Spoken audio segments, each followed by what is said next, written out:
3일 기도에 나오신 여러분 모두를 진심으로 환영합니다.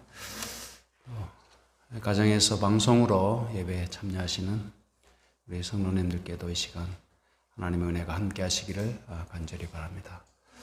오늘 여러분들이 좀 많이 빠지셨는데 그러나 이 시간 우리 하나님께서 우리 교회에 특별한 은혜를 베푸셔서 우리의 간구를 하나님께 드리고 또 하나님의 보좌에 이를 수 있는 그런 기도의 제단을 쌓는 시간이 되셨으면 좋겠습니다. 찬우가 기도를 참 잘하는 것 같습니다. 점점 더 기도가 좋아지고 저는 어린 시절에 아주 일찍부터 공중 기도를 이렇게 좀 하게 됐던 것 같습니다. 근데 초등학교 한 2, 3학년 때부터 한 것 같아요. 근데 이제 저희 교회는 목회자 부재교회였는데, 그때 당시에 뭐 예배 순서 배정표도 없었고, 그냥 예배 인도하시는 장로님이 즉석에서 이렇게 시켰습니다. 기도를 이렇게 시켰는데. 그래도 저희 고향교회가 한 3, 40명이 모였는데, 저는 그때 굉장히 어렸는데, 이런 정규 예배에 저를 기도를 이렇게 시키는데 갑자기 이렇게 지적을 하고 이렇게 하니까 참 어린 시절에 기도에 대한 부담이 엄청 컸던 것 같아요. 근데 그게 엄청난 어떻게 보면 부담, 트라우마로 이렇게 작용해서 이 기도에 대한 부담이 늘 있습니다. 그래서 우리 교회는 뭐 익숙해져 있다 보니까 그나마 그래도 겨우겨우 기도를 하는데, 그래서 이런 기도나 이런 순서를 굳이 부담스럽게 느끼는 사람들한테는 안 시키는 게 맞는 것 같아요. 근데 찬호는 보니까 부담 없이 아주 잘하는 것 같습니다. 그래서 앞으로도 자주 우리 찬호한테 시간을 좀 순서를 맡길 수 있도록 그렇게 하겠습니다. 오늘은 제 8장 사내들인 앞에서 첫 번째 시간이 되겠습니다. 첫 번째 소제목은 십자가 그리고 말씀 영웅들이라는 제목으로 말씀을 제가 좀 읽어 드리겠습니다. 그래서 이 시간에는 최대한 예언의 신에 있는 말씀을 중심으로 전하도록 그렇게 노력하겠습니다. 세상에 소망과 구원을 가져온 것은 수치와 고문의 도구인 십자가였다. 이 짧은 한 문장이 우리에게 참 많은 것을 말씀해 줍니다. 세상에 소망과 구원을 가져온 것은 수치와 고문의 도구인 십자가였다. 십자가가 이 세상에 소망과 구원이 된 것은 정말 놀라운 일입니다. 하나님께서 이 땅에 오셔서 가장 치욕스러운 십자가에 달리시고 또 우리가 죄인 되었을 때 우리를 위해서 십자가에서 피 흘려 돌아가신 것은 인간의 사랑과 비교할 수 없는 하나님의 사랑을 그 십자가에서 우리가 보게 되는 것입니다. 제자들은 재산도 무기도 없고 다만 하나님의 말씀밖에는 가진 것이 없는 비천한 사람들에 지나지 않았지만 그들은 그리스도께서 주시는 힘으로써 말구유와 십자가의 그 놀라운 이야기를 전하며 모든 반대를 물리치고 나아갔다. 그래서 여기서 이 제자들의 모습이 그들은 신앙의 영웅이었다고 말씀하고 있지 않습니까? 세상의 명예나 인정은 없었지만은 그들이 가진 것은 하나님의 말씀밖에 없었지만은 그리스도께서 주시는 힘으로써 그 모든 반대를 물리치고 앞으로 전진했다고 하는 것이죠. 그래서 이러한 제자들의 모습은 우리에게 그리스도를 따르는 제자로서 우리도 마찬가지로 우리에게 있어서 가장 핵심적인, 가장 본질적인 조건이라고 할까요? 이 영어로는 equipment라고 많이 하더라고요. 그래서 이 equipment는 뭔가 갖추어야 할 것입니다. 그래서 우리가 제자로서 갖추어야 할 가장 중요한 것은 하나님의 말씀입니다.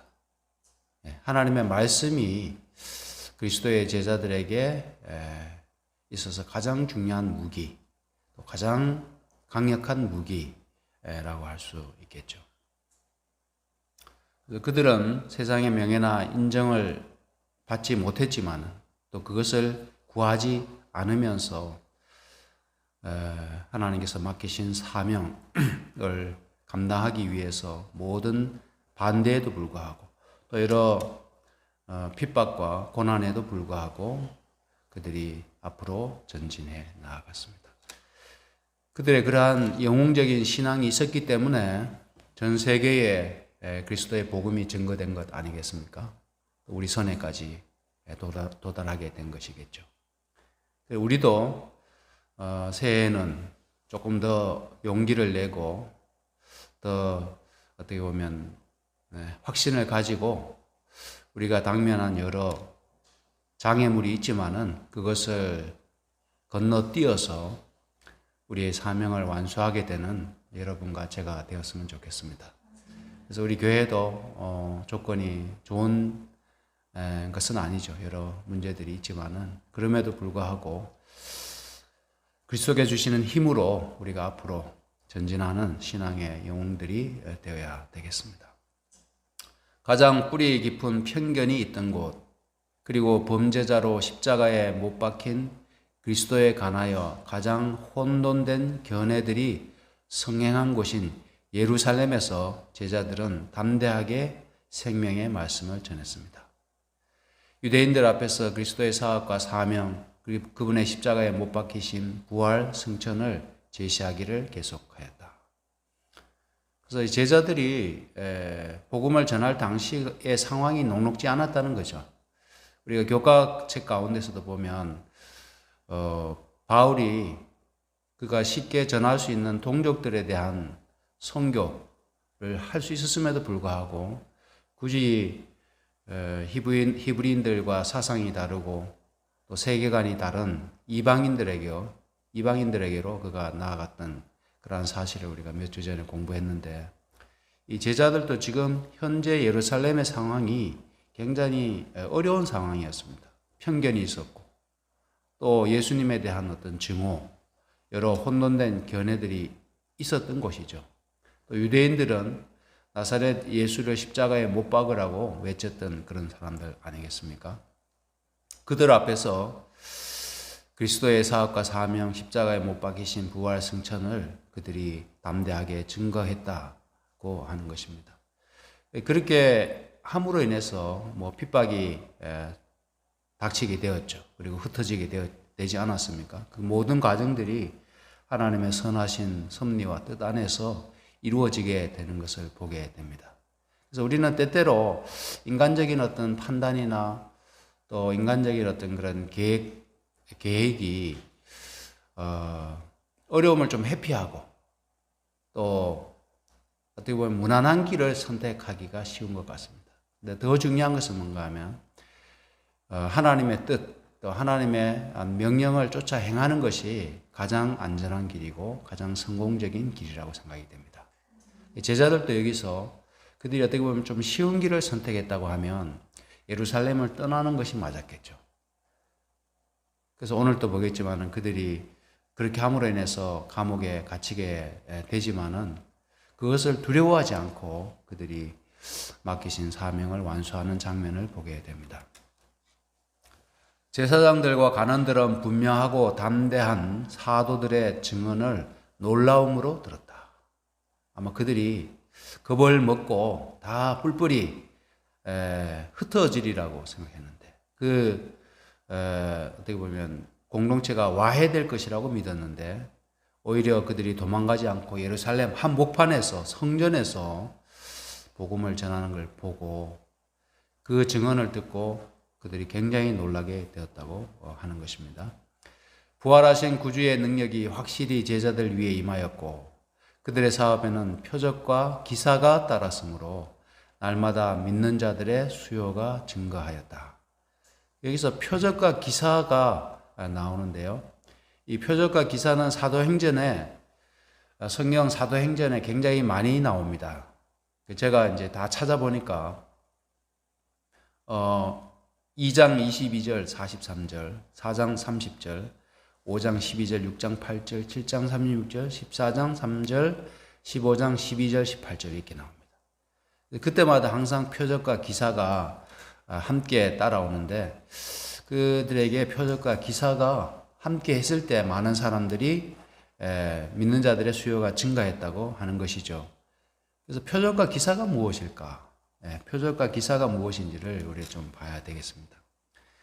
예수님이 이 땅에 계실 때 요한복음 4장 48절에 이 표적과 기사에 대하여 조금 부정적으로 언급하신 적이 있습니다. 예수께서 가라사대 너희는 표적과 기사를 보지 못하면 도무지 믿지 아니하리라 이런 말씀하셨거든요. 그런데 지금 제자들에 의해서 표적과 기사가 따르니까 정말 믿는 자들의 수요가 놀랍게 증가하게 되었습니다.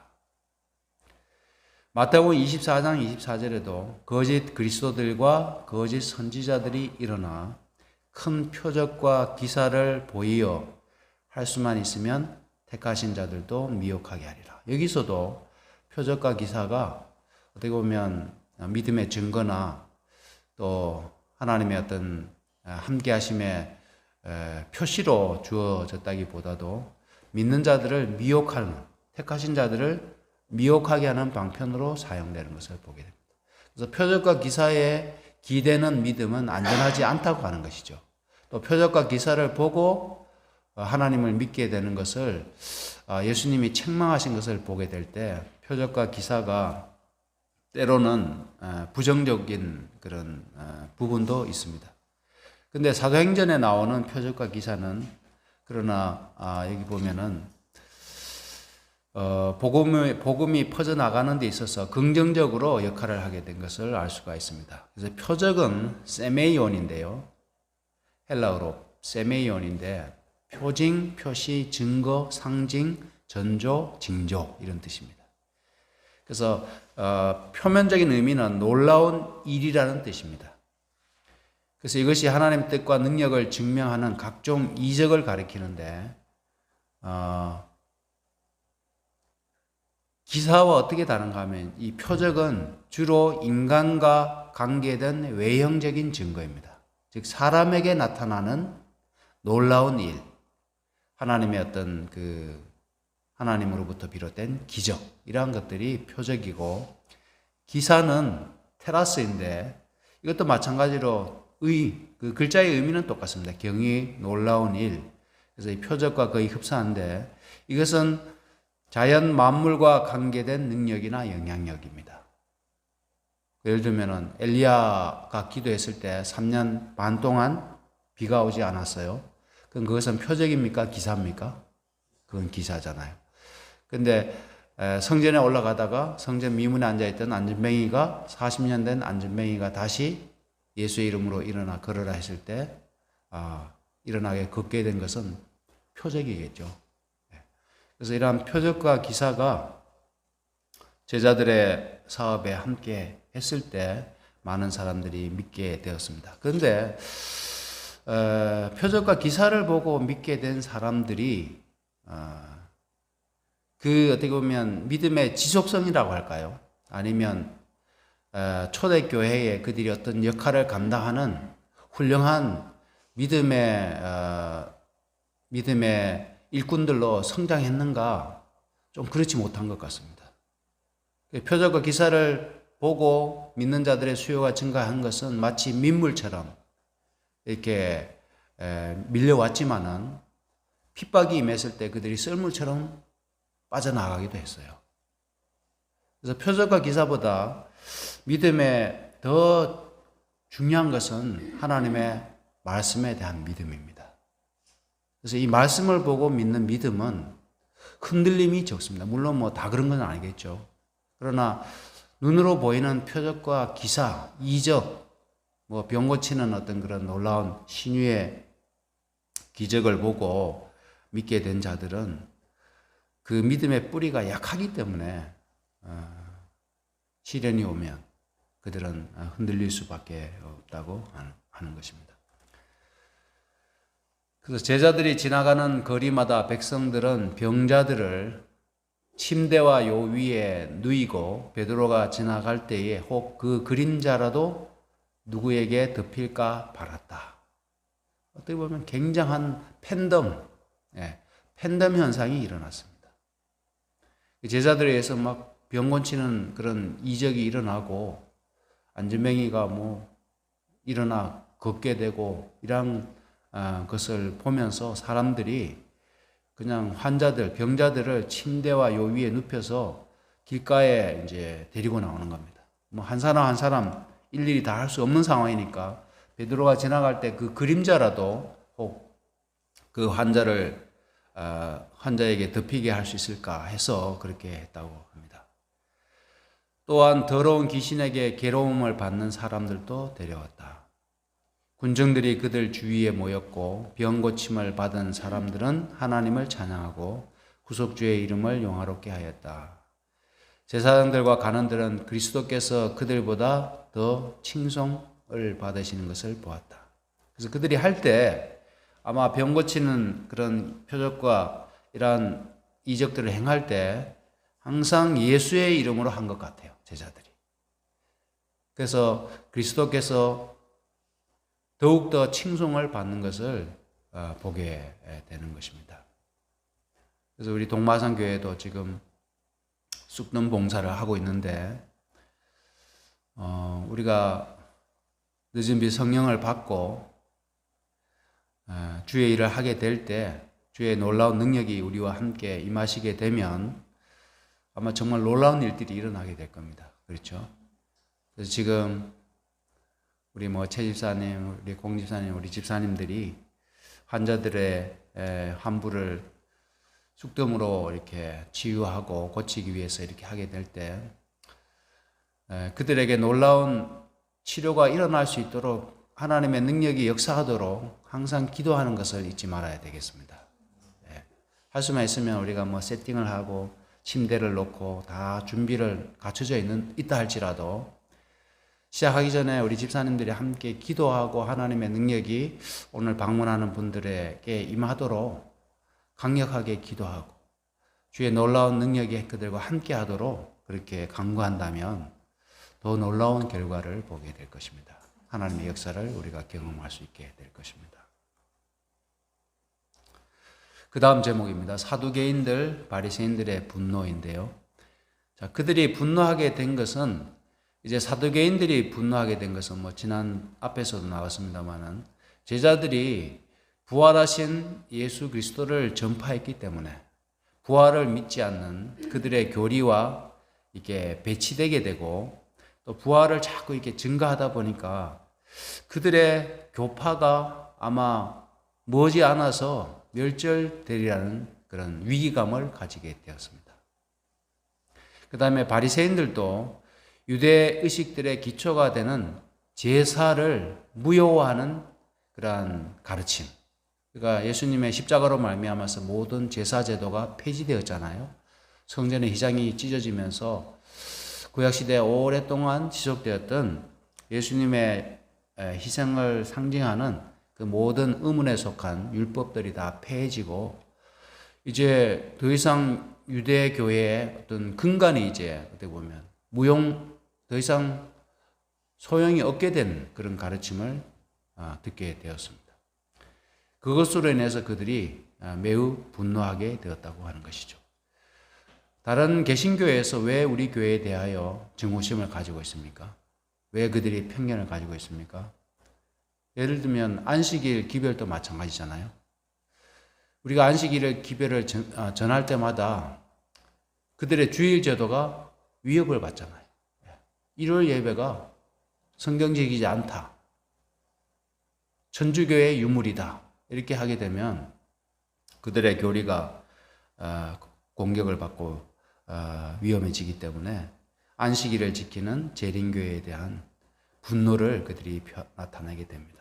또 건강기별도 마찬가지죠. 자기네들은 하나님 창조하신 모든 것들이 선하기 때문에 믿음으로 먹으면 된다고 이렇게 가르치잖아요. 근데 우리 교회 건강기별은 하나님께서 레위기 11장에 주신 그런 건강 기별을 그대로 전할 때 그들의 가르침과 맞지 않지 않습니까? 하늘 성소 조사 심판 마찬가지죠. 그래서 십자가에서 다 구원이 이루어졌다고 하는데 재림교회에서는 하늘 성소가 있고 거기서 예수님이 지금 대제사장으로서 봉사하고 계신다. 거기서 구원받을 자와 구원받지 못할 자가 나누어진다고 하는 그런 우리 재림교회의 가르침이 그들의 믿음을 공격하는 것입니다. 천년교도 마찬가지죠. 복천년이 온다고 믿지 않습니까? 세대주의자들은. 그래서 이 땅에 복음이 증거되고 이렇게 해서 이 땅에 복천년이 도래한다고 그들은 믿는데 우리는 하늘에서 천년기를 보낸다고 하잖아요. 하늘에서 천년 동안 왕노로 타게 될 것이다 라고 하니까 그들의 모든 가르침과 우리 교회의 가르침이 충돌하는 겁니다. 그래서 그들의 분노는 우리 한 사람 한 사람에 대한 인간적인 분노가 아니라 영적인 분노입니다. 지금 사두개인과 바리새인들이 그들의 신앙, 어떻게 보면 그들의 교리와 관계된, 그들의 종교와 관계된 그러한 분노를 표시했던 것처럼 지금 오늘날에도 우리가 개신교회로부터 그런 미움과 또 편견의 대상인 것이 사실입니다. 지금까지 이 새로운 가르침을 억누르고자 한 모든 노력이 실패했으나 이제 사두개인과 바리새인 양편이 제자들의 사업을 중단시키기로 결심하고 베드로와 요한을 옥에 가두게 됩니다. 그 다음에 유대 지도자들의 실패에 대해서 언급하고 있는데요. 이 유대 민족의 지도자들이 하나님의 택한 백성으로서 그분의 목적을 성취시키는 데 실패했잖아요. 그래서 하나님께서 이제 그들에게 주어졌던 그런 모든 기회들을 이제 스데반의 순교를 끝으로 더 이상의 택하신 민족으로서의 특권은 이제 그들이 상실하게 됩니다. 그리고 그 영적인 특권이 누구에게로 넘어왔습니까? 이제 영적 이스라엘에게로 넘어왔죠. 제자들, 그 다음에 초대교회, 그리스도인들에게로 그 특권이 넘어오게 되었습니다. 주께서는 진리의 수탁인으로 삼으신 자들은 그들의 임무에 불충실함이 입증되었으므로 하나님께서는 당신의 사업을 행할 다른 사람들을 선택하셨다. 눈이 어두워진 유대 지도자들은 그들이 소중히 여기는 교리들을 저버리는 사람들에 대해 소위 의분이라는 것에 의해 완전히 지배되었다. 그래서 이 종교적 편견이 굉장히 무서운 것 같습니다. 이게 그들의 눈이 어두워졌다고 표현을 하고 있는데 그 다음에 의분에 의해서 완전히 지배당하게 되죠. 어떻게 보면 이 의분이라고 하는 것은 증오잖아요. 증오. 종교적 증오. 그래서 이 종교적 증오심이 한번 거기에 매몰이 되게 되면 정말 눈이 멀어버리는 것 같습니다. 판단이나 사리, 분별이나 판단이 그래서 가장 인간적인 도덕이나 윤리까지도 작동하지 않는 그런 지경에 이르게 되는 것 같아요. 예수님을 십자가에 못 박아 죽인 것 자체도 그런 것 아니겠습니까? 바나바 맞죠? 강도? 네? 바라바, 예. 갑자기 바라바. 예, 바라바하고 예수님하고 누가 더 선하고 의롭습니까? 누가 더 중범죄자입니까? 바라바가 살인자 아닙니까? 그런데도 바라바를 풀어주고 예수를 십자가에 못 박으소서라고 하지 않습니까? 그것은 그들이 증오에 매몰됐다는 겁니다. 예.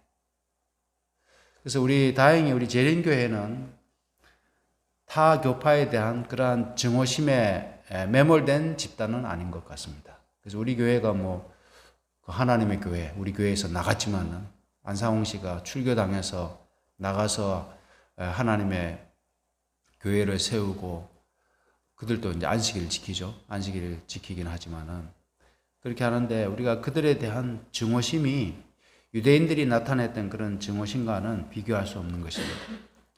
그래서 유대인들이 그러한 의분, 대표적인 인물이 사도 바울이잖아요.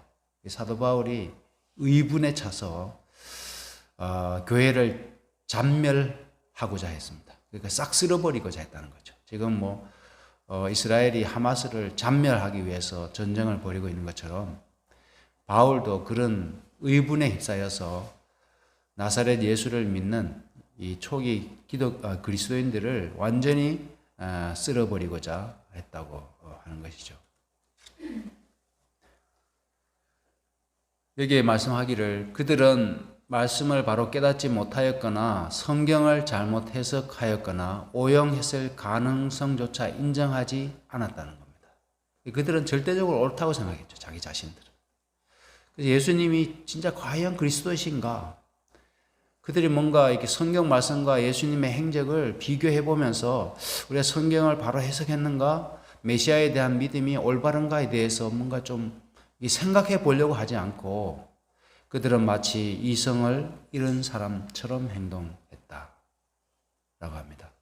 그들 중에 들어는 어부들의 지나지 않는 이 선생들이 무슨 권리로 우리 백성들을 가르친 교리에 반대되는 사상을 제시하느냐고 말하였다. 이러한 사상을 가르치는 것을 제지하려고 결심한 그들은 이것을 제시하고 있는 사람들을 옥에 가두어 버렸다. 자, 그런데 제자들은 결코 두려워하지 않고 그들이 확신을 가지고 복음을 전하게 되었습니다. 그들의 확신의 근거는 다음과 같은 말씀에 있었습니다. 요한복음 15장 20절 21절에 예수님이 제자들에게 하신 말씀이 있는데요.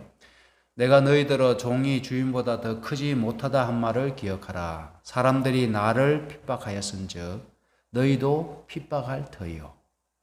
내 말을 지켰은즉 너희 말도 지킬 터이라. 그러나 사람들이 내 이름을 인하여 이 모든 일을 너희에게 행하리니 이는 나 보내신 이를 알지 못함이니라. 그래서 제자들이 핍박받을 것과 또 제자들이 말씀을 증거할 때 지키는 자들, 믿는 자들도 있을 것이라 라고 예수님이 말씀하셨거든요. 그래서 이 어려운 순간에 제자들이 담대하게 그들의 사명을 행할 수 있었던 데에는 예수님이 미리 말씀해 주셨던 그 말씀이 근거가 되었다는 겁니다. 그래서 우리가 마지막 시대에 우리의 믿음이 위협받고 또 법에 의해서 짐승의 표가 강요되는 그러한 상황들이 오게 될 때 우리 재림교회는 그 상황들에 대한 그 시나리오에 대한 풍부한 지식이 있습니다.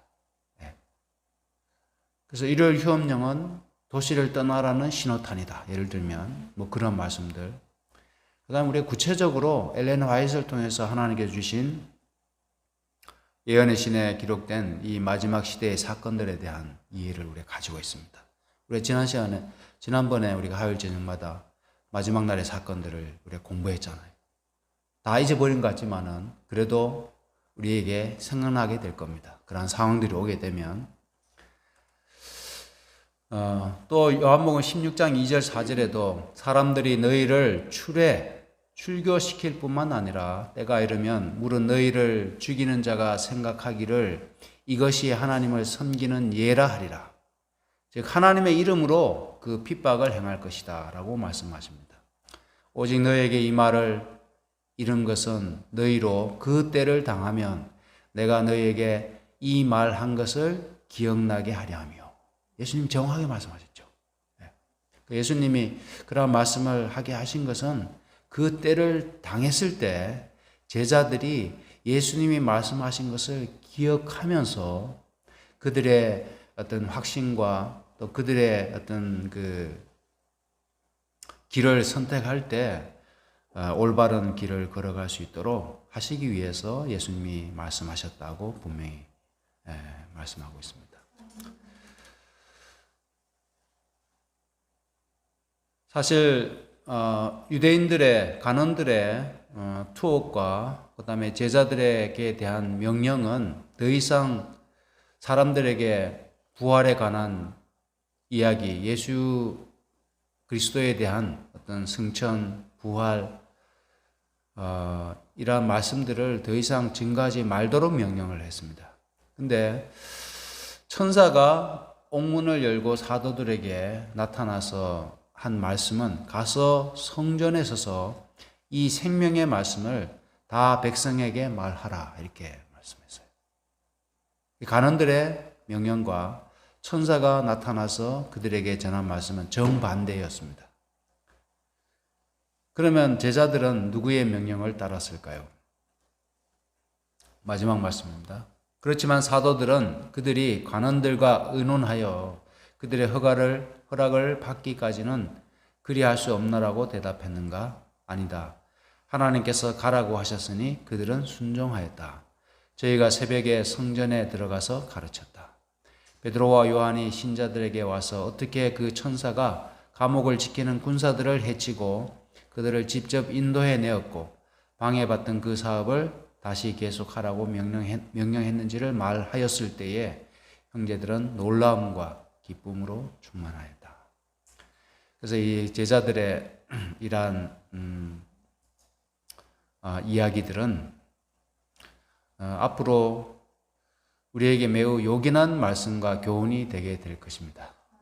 지금은 평화로운 때니까 제자들의 이러한 기록들이 우리에게 어느 정도 감동은 되지만은 실제적인 교훈이 될 그런 순간들이 반드시 다가오겠죠.